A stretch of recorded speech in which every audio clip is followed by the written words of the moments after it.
Now I'm going to show you how to create a secondary page in Moodle.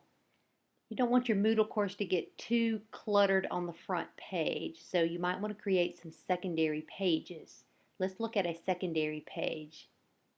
Here is a secondary page on this course and in this topic. This is the icon for a secondary page versus there are other icons for other activities and resources. But this is a secondary page, and if I click on this link, it opens up a secondary page. Having secondary pages helps keep your front page less cluttered. Your secondary page is very similar to a label. You can add lots of text, you can add graphics, you can insert HTML code such as these videos. But the secondary page would be like a daily lesson, and it would get all this information off of your main page so that it's cleaner looking on your other page. So in this course, it's a math course, this topic is about circles, but the secondary page is where the Unit 10 terms are located, so the front page is not too cluttered. So we'll open the secondary page. You see this one's designed to pop up in a box, and you get the information on this secondary page, but it's not showing on the main Moodle page, which creates a cleaner look for you and your students. Here's another example from the same course. This whole Unit 5 is about proofs, but there are different parts to this lesson. And there's even a section on getting ready to test. And if you open those secondary pages, there's information from the teacher there for the students. And this can be set up however you choose, text, letters, links even. And there's a link to a website that the teacher has embedded in the secondary page. But it creates a cleaner look on her main Moodle page. So now let's look at how to add a secondary page. To add the secondary page, just go to the topic, say this section 3, that I want to add the secondary page. Click Add a Resource. And it is a page. And then you can name the page. This is what the student will see on the outside. If the topic is in red, you must add some kind of simple description.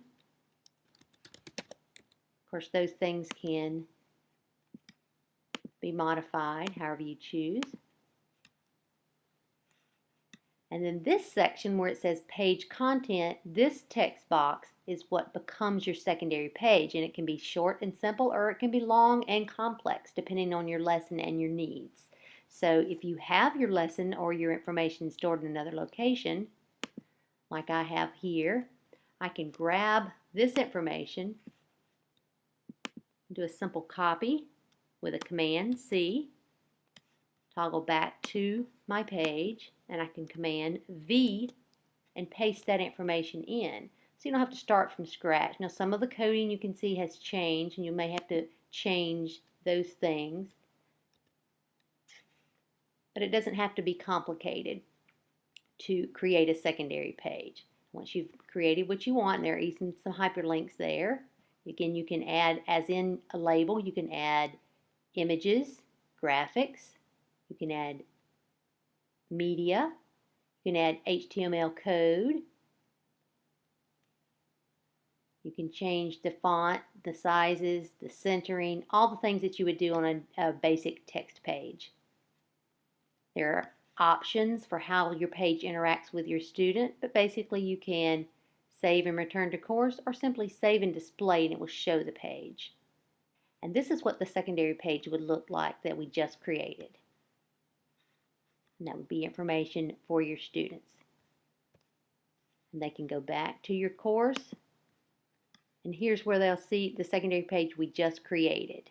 Of course, these are our editing marks, and the students won't see those, but if you need to change your secondary page, you can click on the pencil to update and edit the page, and there is your page again, and you can modify that. A couple of things to note: when you click on this display, the window will pop up in a small box if you leave it as the default pop-up. You can make it open the page entirely. So those are some things you might want to experiment with. You can turn the page name on or off, the description on or off, which was up here in the top. So you can look at these options, but you don't have to turn on these things. And that's how you can create a secondary page in your Moodle course to keep your course cleaner looking.